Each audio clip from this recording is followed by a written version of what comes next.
Olá, bruxinhos e bruxinhas, estou aqui para contar uma história real bastante conhecida, a Bruxa de Blair.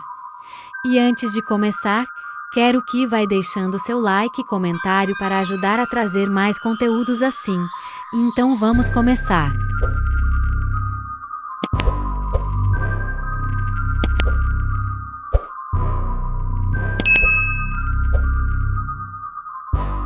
No inverno de 1875, uma mulher chamada Ellie Kedworth foi expulsa da vila de Blair após ter sido acusada de bruxaria por várias crianças. Devido ao frio rigoroso, depois de um tempo ela foi dada como morta. Entretanto, as coisas começaram a ficar cada vez mais sinistras a partir daí. No inverno seguinte, todos que acusaram e algumas crianças da vila começaram a morrer.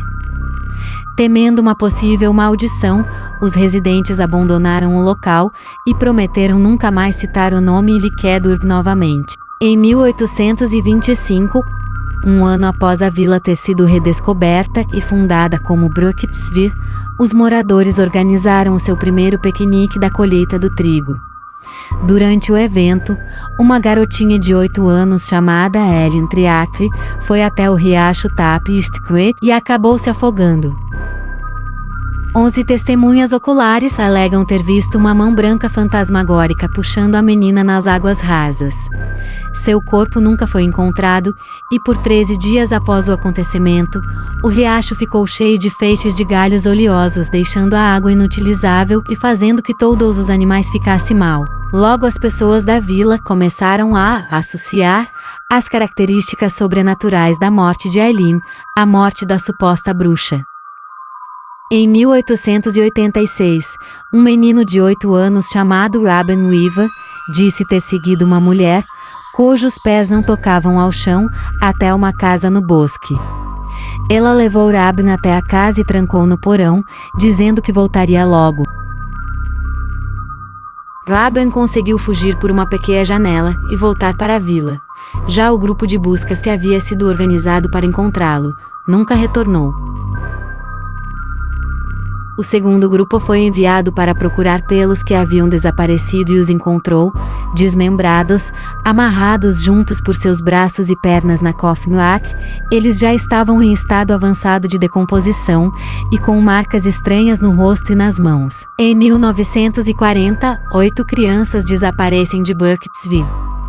Um eremita chamado Rustin Parr, também morador da cidade, depois dessa história da bruxa, ele decidiu construir uma casa no meio da floresta.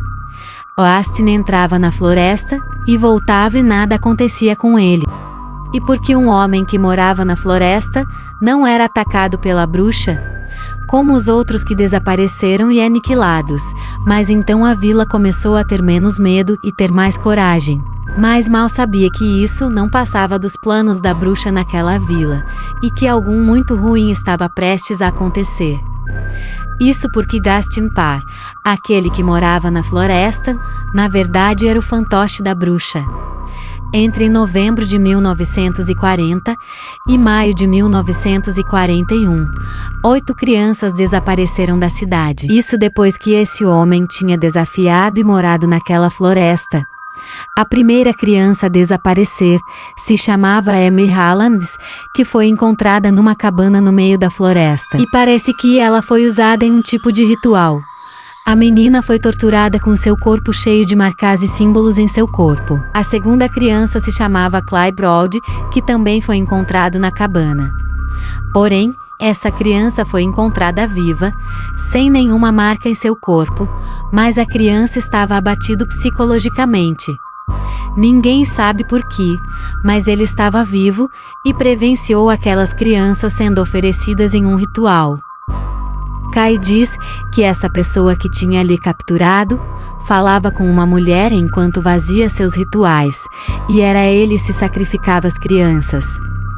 O homem falava com a suposta mulher enquanto fazia isso, porém não havia nenhuma mulher ali, era como se ele estivesse se comunicando com o espírito da bruxa. Kai disse que ele perguntava se ele escutava a voz da mulher falando. as primeiras crianças desaparecerem em novembro de 1940 e todas as outras foram encontradas no dia 25 de maio de 1941. Graças a alguns policiais que foram na floresta e encontraram uma cabana no meio do nada.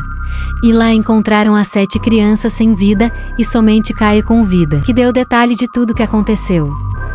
E sabem de quem era a cabana? Pertencia àquele cara que decidiu morar naquela floresta. Chocante, não é?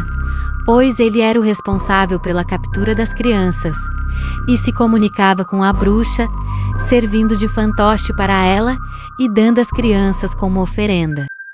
Então ele logo confessou seus crimes para a polícia e disse que fez aquilo tudo, pois um espírito de uma senhora teria mandado ele fazer aquilo.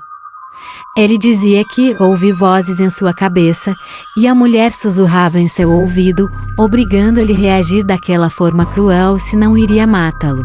Segundo Rastin, ele estava amaldiçoado ou pirado da cabeça. E depois disso parece que as maldições e desaparecimento e tudo mais teriam dado uma parada até em 1994. Quando 3 estudantes de gravação de cinema foi nessa suposta floresta neste local para investigar para ver se aquela história era real ou era uma história apenas. Os estudantes eram Reggie Montgomery, Joshua Leonard e Michael Williams. Eles teriam até a cidade para entrevistar os moradores. E eles entraram na floresta e depois os 3 nunca mais foram encontrados. Fizeram várias buscas, mas nunca os acharam e o caso foi declarado como caso não resolvido, pois não tinha nada encontrado, então não dia resposta para nada. Até o ano depois de 95 foi encontrado na floresta uma fita de gravação que foram feitas por aqueles estudantes. Então a mãe de uns dos garotos contratou uma produtora de filmes chamada Ashan Filmes para analisar aquelas gravações encontradas naquela floresta. Depois de analisar, em 99 foi lançado o filme A Bruxa de Blair. Então é isso, meus amores, demorei muito para editar, então não esqueçam de curtir bastante o vídeo. Então até o próximo vídeo no canal Bruxinhos e Bruxinhas.